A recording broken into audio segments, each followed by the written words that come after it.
Hola a todos y bienvenidos un programa más al Museo del Quijote. Este museo que ya llevamos algunos meses recorriendo juntos, conociendo juntos y haciendo una cosa muy peculiar, que es leyendo juntos el Museo del Quijote. Porque esta joya que tenemos en Ciudad Real hay que conocerla y también nos abre paso a otra joya, en este caso literaria, la obra de Cervantes, que nos permite viajar a un mundo maravilloso, el de las aventuras de Don Quijote. Y estamos en esta ocasión en el Salón de Actos del Museo del Quijote. Es un escenario que ha servido como testigo de muchos de los acontecimientos artísticos, culturales que hemos vivido en esta ciudad. Y es aquí donde tenemos un cuadro de dimensiones monumentales que hoy vamos a analizar.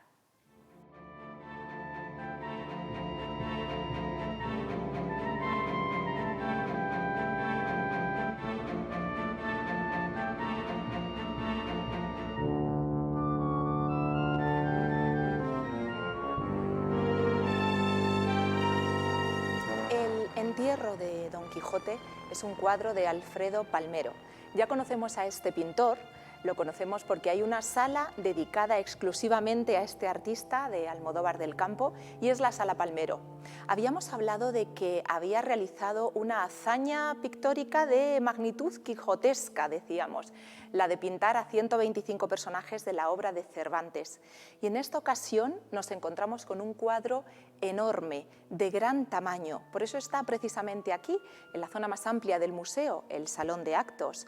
Es un cuadro de 1927 en el que este pintor, este artista de nuestra provincia, intenta reflejar, intenta recordar una escena muy importante, la del entierro de Don Quijote. Si nuestra dinámica habitual es contemplar un cuadro mientras leemos la obra de Cervantes, en esta ocasión no podemos hacerlo exactamente así, porque en realidad el entierro de Don Quijote no aparece en ningún momento en la novela cervantina. Vemos su muerte, pero no su entierro.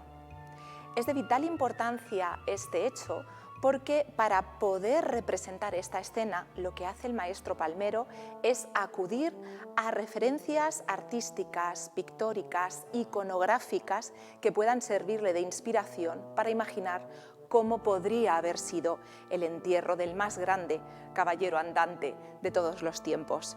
Y en este caso tenemos dos referencias artísticas que son muy claras, muy obvias. La primera, seguro que se han dado cuenta, es que nos recuerda inmediatamente a ese cuadro del Greco, el entierro del conde de Orgaz. Por la estructura, por los personajes, en un primer vistazo ya nuestra mente vuela al cuadro del Greco. Y la segunda es que claramente esta composición está inspirada en las representaciones iconográficas que tradicionalmente se han hecho de la muerte, o mejor dicho, del descendimiento de la cruz de Jesucristo. Vemos a un cuerpo inerte, que en este caso es el de Don Quijote de la Mancha, que parece realmente un Cristo yacente al que acaban de bajar de la cruz.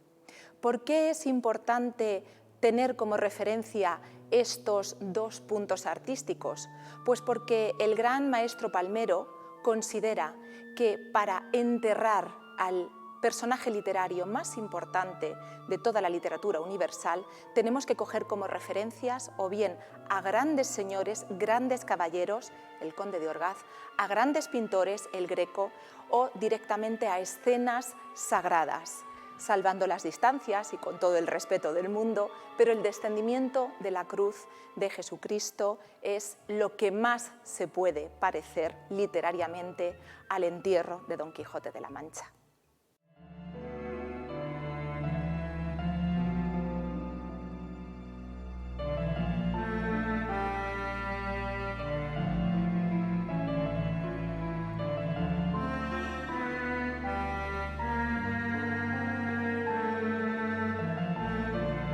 Observemos aquí a los personajes que aparecen retratados, muchísimos. Muchos de ellos son personajes para los que sirvieron de modelos personas del propio pueblo del artista de Almodóvar del Campo, y hay familias que todavía reconocen a algunos de ellos. Pero si nos centramos en la obra de Cervantes, la escena principal es el cuerpo ya difunto, ya muerto, de Don Quijote de la Mancha. Aunque quizás tendríamos que ser más exactos y decir que el que muere en la obra de Cervantes no es Don Quijote, sino Alonso Quijano. Si nos fijamos, la novela cervantina tiene una estructura circular, anular, porque Cervantes nos presenta a todos los lectores inicialmente a ese hidalgo manchego, Alonso Quijano, y la novela se cierra con la muerte de ese mismo hidalgo manchego, Alonso Quijano el Bueno. El que se nos presenta como gran lector y el que muere al final es este Alonso Quijano. Entre uno y otro suceden todas las aventuras, las locuras, los disparates de Don Quijote de la Mancha, su trasunto, su alter ego, su otra personalidad que nace precisamente por esta obsesión con la lectura de los libros de caballerías. Y es importante saber que a quien representa aquí Palmero y a quien de alguna manera mata, entre comillas, Cervantes, es a Alonso Quijano, porque esto nos da una señal muy clara de por qué un libro como este, que tantos disparates, tantas locuras, tantas cosas fuera de lo común decía, defendía, no tuvo en ningún momento que sortear ningún tipo de censura, incluso eclesiástica. Y es que Alonso Quijano, el Bueno, nace como una persona generosa, un hidalgo manchego, y muere con una serenidad total, con una muerte serena y sobre todo cristiana. Esto es lo que vamos a leer y esto es lo que vamos a ver en la muerte que nos describe Cervantes.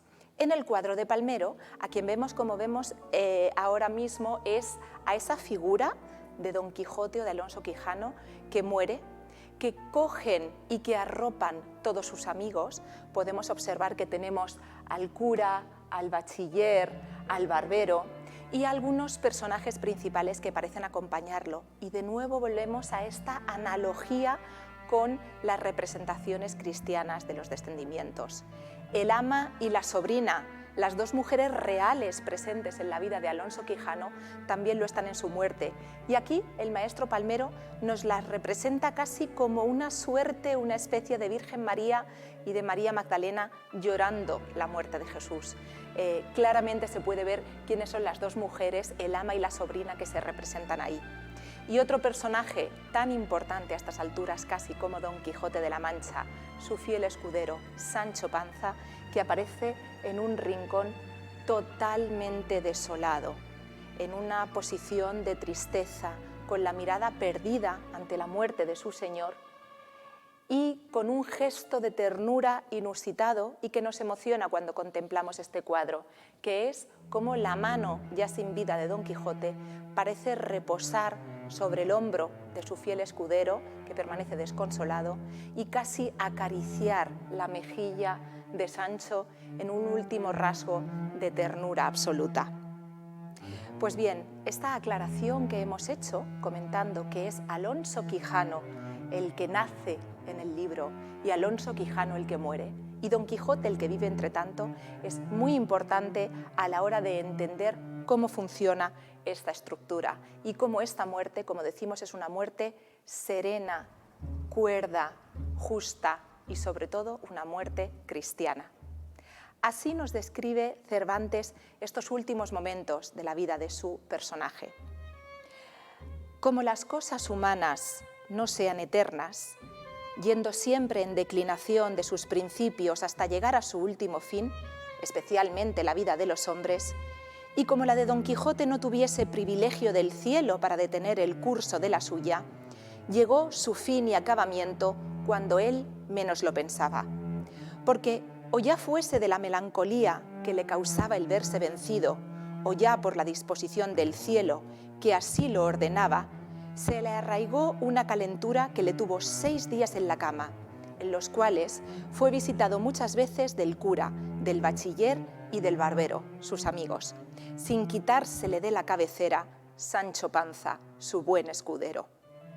Estos, creyendo que la pesadumbre de verse vencido y de no ver cumplido su deseo en la libertad y desencanto de Dulcinea le tenía de aquella suerte, por todas las vías posibles procuraban alegrarle, diciéndole el bachiller que se animase y levantase para comenzar su pastoral ejercicio, para el cual tenía ya compuesta una égloga, que mal año para cuantas Sanazaro había compuesto, y que ya tenía comprados de su propio dinero 2 famosos perros para guardar el ganado, el uno llamado Barcino y el otro Butrón, que se los había vendido un ganadero del Quintanar, pero no por esto dejaba Don Quijote sus tristezas.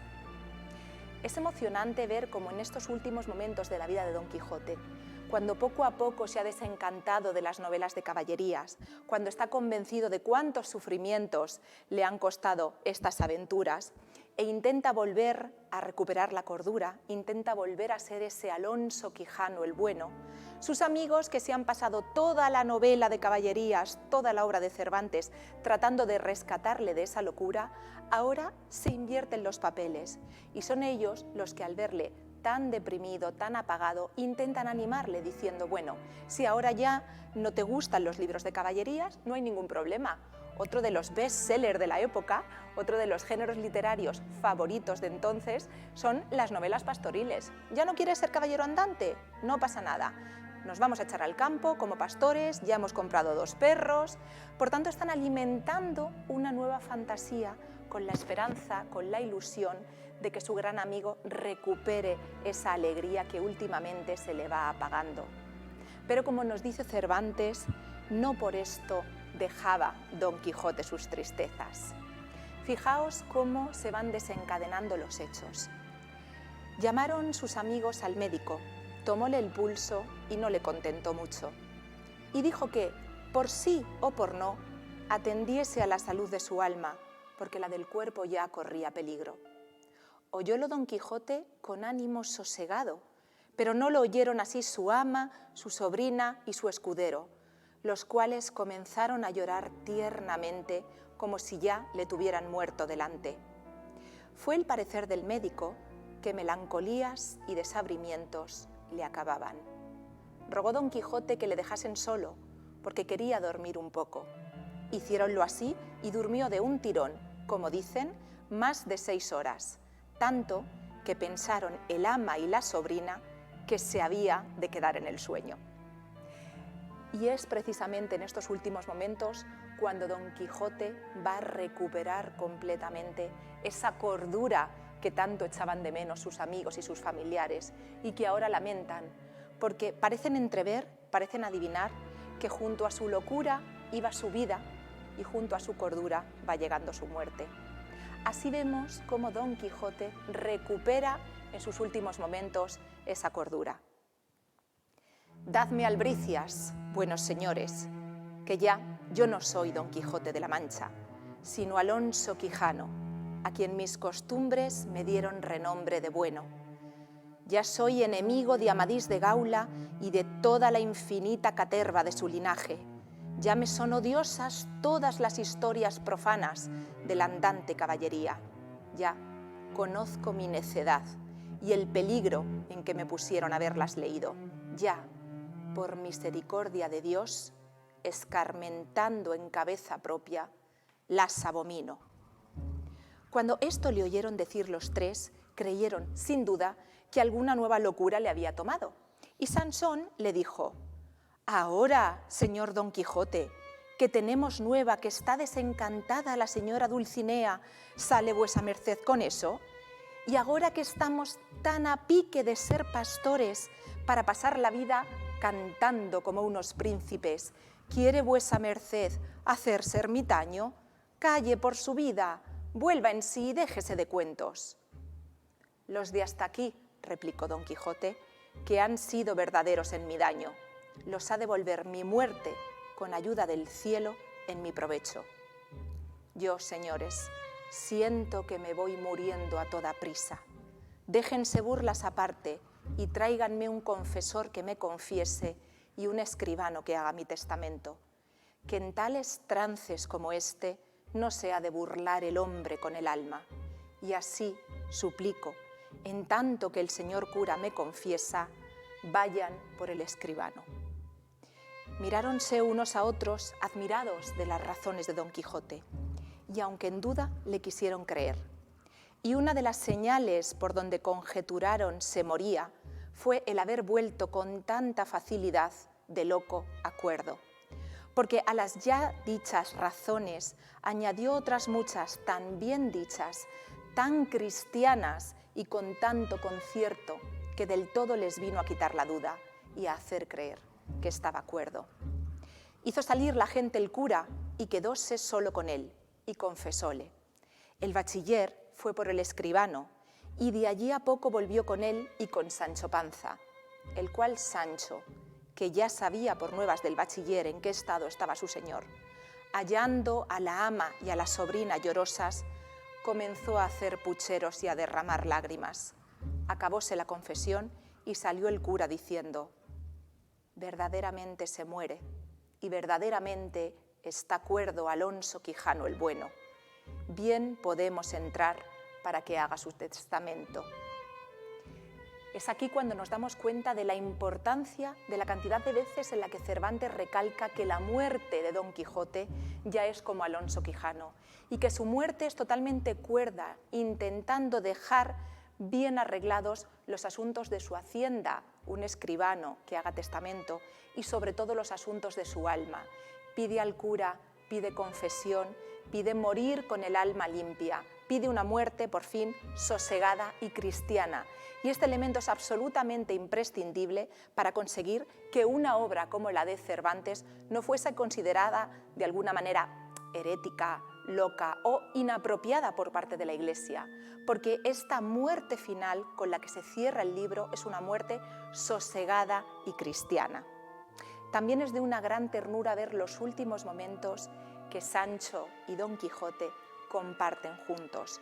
Estos momentos en los que Don Quijote, ya cuerdo, vuelve a ser Alonso Quijano y Sancho Panza es el que intenta recuperar una pizca de fantasía, de ilusión, para continuar viviendo esa vida de aventuras. Volviéndose a Sancho, le dijo Don Quijote: perdóname, amigo, de la ocasión que te he dado de parecer loco como yo, haciéndote caer en el error en que yo he caído, que hubo y hay caballeros andantes en el mundo.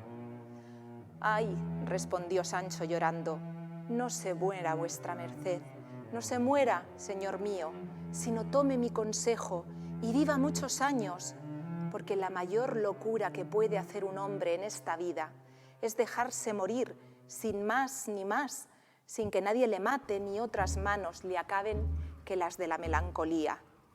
Mire, no sea perezoso, sino levántese de esa cama y vámonos al campo vestidos de pastores, como tenemos concertado. Quizá tras de alguna mata hallaremos a la señora doña Dulcinea, desencantada, que no haya más que ver. Si es que se muere de pesar de verse vencido, écheme a mí la culpa, diciendo que por haber yo cinchado mal a Rocinante le derribaron, cuanto más que vuesa merced habrá visto en sus libros de caballerías ser cosa ordinaria derribarse unos caballeros a otros y el que es vencido hoy ser vencedor mañana. Esto es el ímpetu, el impulso de Sancho por tratar de salvar a su señor, de animarle, de darle razones para que no se sienta humillado, que se levante de esa melancolía. Qué hermosa es la frase que dice: la mayor locura que puede hacer un hombre en esta vida es dejarse morir sin más ni más, sin que nadie le mate ni otras manos le acaben que las de la melancolía. Sin embargo, todo está dispuesto y así nos lo dice Cervantes. Tras dejar su voluntad escrita, sus bienes repartidos, llega la hora en que Don Quijote muere. Y Cervantes nunca olvida tampoco ese punto de humor que nos ha enamorado a lo largo de toda la obra. Y es único para mezclar momentos de drama, de ternura, de emoción, de ojos llenos de lágrimas en el lector, con momentos de humor y de Sancho Panza, el ama y la sobrina, siendo auténticos manchegos, prácticos, apegados al terruño. Cerró con esto el testamento y tomándole un desmayo se tendió a lo largo en la cama. Alborotáronse todos y acudieron a su remedio, y en 3 días que vivió después de este donde hizo el testamento, se desmayaba muy a menudo. Andaba la casa alborotada, pero con todo, comía la sobrina, brindaba el ama y se regocijaba Sancho Panza, que esto del heredar algo borra o templa en el heredero la memoria de la pena, que es razón que deje el muerto. En fin, llegó el último de Don Quijote. Después de recibidos todos los sacramentos y después de haber abominado con muchas y eficaces razones de los libros de caballerías, hallóse el escribano presente y dijo que nunca había leído en ningún libro de caballerías que algún caballero andante hubiese muerto en su lecho tan sosegadamente y tan cristiano como Don Quijote, el cual, entre compasiones y lágrimas de los que allí se hallaron, dio su espíritu, quiero decir que se murió. Con estas palabras, allí dio su espíritu, quiero decir que se murió, acaba Cervantes con la vida del gran Don Quijote de la Mancha, que nos ha hecho reír, llorar, enfadarnos, asombrarnos, emocionarnos a cada paso con sus aventuras. Eso sí, muerto definitivamente su protagonista y después de haber pasado por distintas vicisitudes a lo largo de su vida, Cervantes decide que tiene que estar muerto y bien muerto, no sea que algún que otro escritor tenga la tentación de resucitarlo por ahí y seguir ganando fama a su costa. Y aquí tenemos una alusión velada a este tal Avellaneda que ya había falsificado la segunda parte del Quijote. Cervantes termina su novela matando a su protagonista, precisamente para que nadie tenga esa intención de revivirlo y continuar sus aventuras. Y así nos lo hace saber.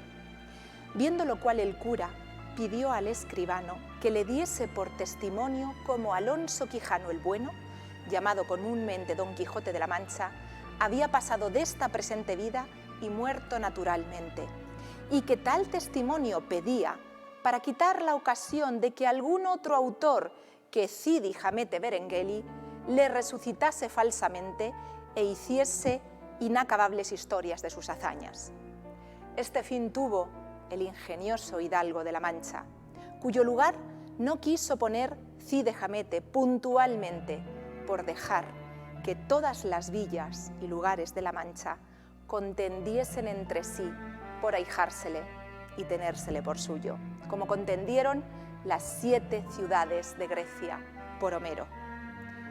Es tan importante nuestro Don Quijote de la Mancha que Cervantes o este Cide Hamete deciden no aclarar nunca en qué punto de la Mancha, en qué lugar de la Mancha tienen lugar estas aventuras, porque este Don Quijote maravilloso que muere cristianamente como Alonso Quijano el Bueno, este que nos representa aquí también Palmero como un trasunto del gran conde de Orgaz o incluso Jesucristo, este personaje sin igual ha muerto para siempre, dejando que todas las villas de la Mancha compitan entre sí por adoptarlo, por tenerlo como suyo.